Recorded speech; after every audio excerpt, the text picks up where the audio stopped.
Ma'am, আমি আর এই কোম্পানিতে কাজ করবো না। তোমার কি মাথা খারাপ হয়ে গেছে গোপাল? হ্যালো, আরে না না, ওই বাইরে একজন কথা বলছিল। হ্যাঁ হ্যাঁ, না না, কোনো চিন্তা করবেন না, ক্যাশ পুরো রেডি আছে।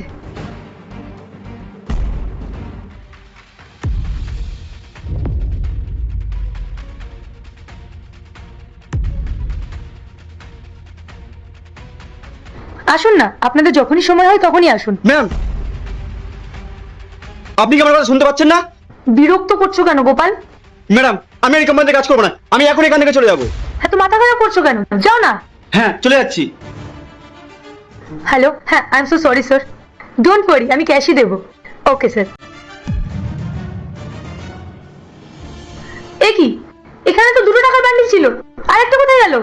কি জানি ম্যাডাম, আমরা তো দেখিনি। ম্যাডাম, আমার মনে হয় সিকিউরিটি গার্ডটা নিয়ে গেছে, আমরা সবাই বিজি ছিলাম, ওই ফাঁকে ওইটা করেছে। হ্যাঁ ম্যাডাম, ও একদম ঠিক কথাই বলেছে। আমি শিওর ওই টাকাটা চুরি করেছে। আপনি ওকে ডেকে এখনই সার্চ করুন, তাহলে বুঝতে পারবেন। হ্যাঁ, ঠিকই বলেছো। গোপাল, গোপাল! আমাকে আবার কেন ডেকেছেন? আমি তো কাজ ছেড়ে দিয়েছি। গোপাল, এখানে 1 লাখ টাকা ছিল, 50,000-এর 2টো বান্ডিল, আর এখানে একটা বান্ডিল আছে, আর একটা বান্ডিল কই?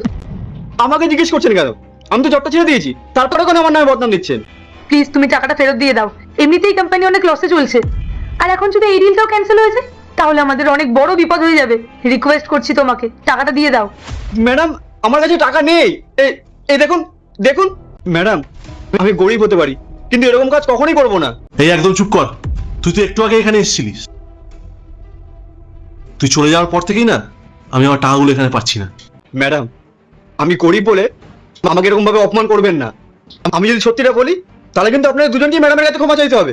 গোপাল, এসব হচ্ছে নাকি? আমি এত কথা শুনতে চাই না, তুমি তাড়াতাড়ি টাকাটা দাও আর যাও এখান থেকে। ম্যাডাম, আমার কাছে টাকা নেই, আমি কোথা থেকে টাকা দেবো? আপনার যদি চেক করা হয় তাহলে করুন। ম্যাডাম, ওনারা ইচ্ছে করে আমাকে দোষ দিচ্ছে, আপনি জানেন না ওনাদের আসল রূপটা। ম্যাডাম, ও মিথ্যে কথা বলছে। আপনি একবার আমাকে পারমিশন দিন, তারপর ওকে আমি দেখাচ্ছি। ঠিক আছে ম্যাডাম, আমাকে চেক করুন, তবে আমার একটা শর্ত আছে। আমাকে যদি চেক করা হয় তাহলে এই ম্যাডামের ব্যাগও চেক করা হবে, কারণ আমি একটু আগে এখানে আসলাম আর ওনারা দুজন তো অনেকক্ষণ ধরে বসে আছেন। এই, তুই কি ভেবেছিস এই টাকাটা আমরা নিয়েছি? শোন, আমি যা স্যালারি পাই না, তো 4-5 মাসের স্যালারি সমান সেই টাকাটা। ঠিক আছে ইন্দ্র, যাও। সর দেখি তো। স্যার, নেই আমার কাছে টাকা। দেখি টাকা কোথায় গেল? কি হলো স্যার, পেলেন না তো আমার কাছে টাকা? পাবেন কি করে? টাকাটা থাকলে তো পাবেন। ম্যাডাম, দেখলেন তো আছে আমার কাছে টাকা। ইন্দ্র, বসে পড়ো। টাকাগুলো কোথায় গেল? টাকা কোথায়? আমি বলছি ম্যাডাম, টাকাগুলো এই ব্যাগে রয়েছে। ওই, তুই পাগল নাকি? টাকা তুই চুরি করেছিস আর আমার ব্যাগে কি করে আসবে? ঠিক আছে, আপনি তাহলে একবার ব্যাগটা চেক করে দেখুন না। ঠিক আছে গোপাল, চেক করো। ম্যাডাম, এটা আপনি কি বলছেন? ও একজন সিকিউরিটি গার্ড হয়ে আমাদের ব্যাগ চেক করবে? ইন্দ্র, ও আমাদের অফিসের সিকিউরিটি গার্ড, আর তোমরা যখন সকালে অফিসে আসো তখন তো তোমাদের ব্যাগ চেক করাই হয়, তাহলে এখন কি প্রবলেম? গোপাল, চেক করো।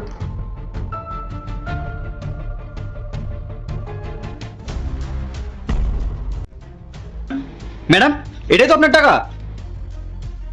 তার মানে টাকাটা তোমরাই চুরি করেছো? ম্যাডাম, ম্যাডাম, আমি জানি না কিভাবে টাকাগুলো আমার ব্যাগে এসেছে। ম্যাডাম, আমার মনে হয় ইচ্ছা করে টাকাটা চুরি করে আমার ব্যাগে রেখে দিয়েছে। চুপ করুন আপনারা দুজন, আপনারা আমাকে ফাঁসানোর চেষ্টা করেছিলেন। ম্যাডাম, আমি আপনাকে আসলে সত্যিটা বলছি। ম্যাডাম, আমি অনেক কষ্টে জীবন কাটাই, কেন জানেন? কারণ আমার মাইনে মাত্র 10,000 টাকা, আর এই দুজন আমাকে ভয় দেখিয়ে প্রতি মাসে 5,000 টাকা করে কেটে নেয়। আর ম্যাডাম, আমি যখন আপনাকে এই কথাগুলো বলতে এসেছিলাম তখনই ওই ম্যাডাম আমার পকেটে টাকাগুলো ঢুকিয়ে দিয়েছিল। তাও তো ভালো, ম্যাডাম যখন টাকাগুলো ঢোকাচ্ছিলেন তখন আমি টের পেয়ে গেছিলাম, তাই আমি আমার পকেট থেকে টাকা বের করে ওনার ব্যাগে ঢুকিয়ে দিলাম, যাতে সত্যিটা সামনে আসে। ইন্দ্র, আমি কি ঠিক শুনছি? আমার অফিসের তোমরা দুজন বিশ্বস্ত কর্মচারী, আর আমার সামনেই তোমরা ওর সাথে এরকম করলে? এরপর কি হলো সেটি দেখার আগে এই দুটি ছবির মধ্যে যে কোনো একটি ছবিকে ভালোবেসে থাকলে ভিডিওতে লাইক করে চ্যানেলটি সাবস্ক্রাইব করে দাও, আর যদি না করো তাহলে আমি বুঝবো তোমরা এই দুটি ছবিকে ভালোবাসো না। আর কমেন্টে লিখে যাও আমি। ম্যাডাম, ম্যাডাম, ও মিথ্যে বলছে, ও নিজের দোষ লোকাতে আমাদের উপর দোষটা পাচ্ছে। চুপ করো পূজা, আর একটা এক্সট্রা কথা বলবা না। সিসিটিভি ফুটেজটা চেক করলে সব সত্যি জানা যাবে।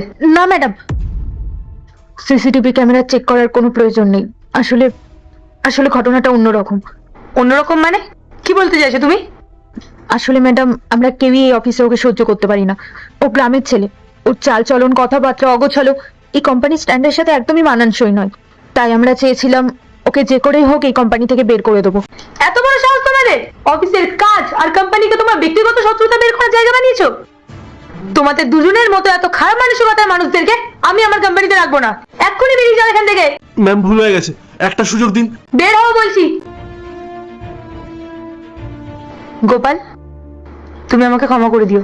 আমি তোমাকে বিশ্বাস না করে অন্ধের মতো ওদেরকে বিশ্বাস করেছিলাম। আর শোনো, তুমি এই কোম্পানিতে সিকিউরিটি গার্ড হিসেবে কাজ করবে না, তুমি এই কোম্পানির ম্যানেজার। কি? সত্যি? ধন্যবাদ ম্যাডাম।